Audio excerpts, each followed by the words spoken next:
Ah, le 21 décembre. C'est le jour du solstice d'hiver, mais aussi du sabbat de Yule ou de la fête de Yule. Aujourd'hui, ça correspond à un moment important de l'année, c'est le moment où la nuit est la plus longue. Bien sûr, c'est le point de départ où les jours vont commencer lentement à s'allonger. Pour les sociétés anciennes, ce phénomène naturel était porteur d'un message essentiel. L'obscurité a atteint son apogée et la lumière revient. Le mot Yule vient du vieux norrois Yule. Bon, pardonnez-moi de ma prononciation. Il désigne une fête hivernale attestée dans les cultures germaniques et scandinaves. Mais ça, bien avant la christianisation de l'Europe.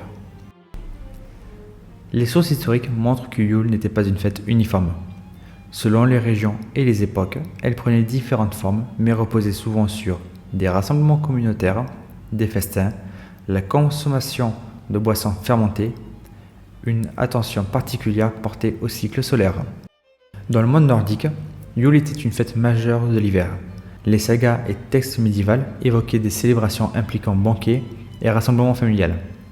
La durée exacte de Yule n'était pas clairement établie. Certaines sources mentionnent plusieurs journées de festivités, mais il n'existe pas de modèle unique documenté. Contrairement à certaines idées modernes, il n'existe pas de preuves historiques formelles reliant Yule à une divinité spéciale ou spécifique.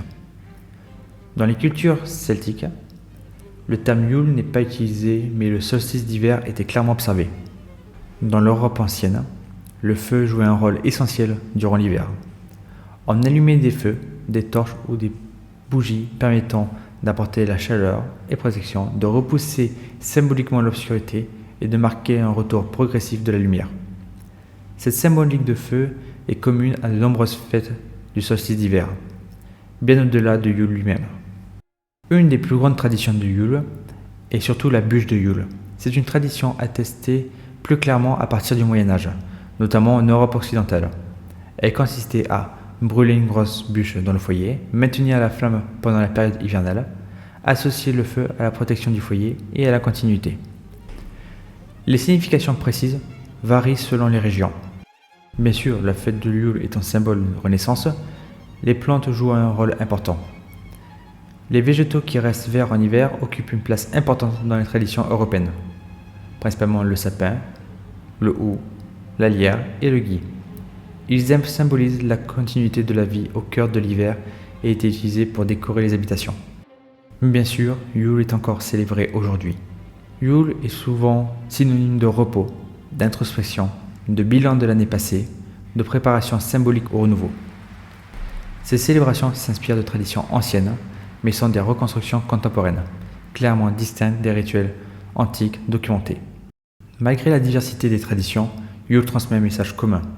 Lorsque l'obscurité atteint son point culminant, la lumière recommence toujours à revenir. Yule est une fête de transition, de patience et d'espoir, profondément liée au cycle naturel. Donc, permettez-moi de vous remercier d'avoir écouté cette courte vidéo. J'espère que vous passerez de très bonnes fêtes et surtout, un bon solstice d'hiver.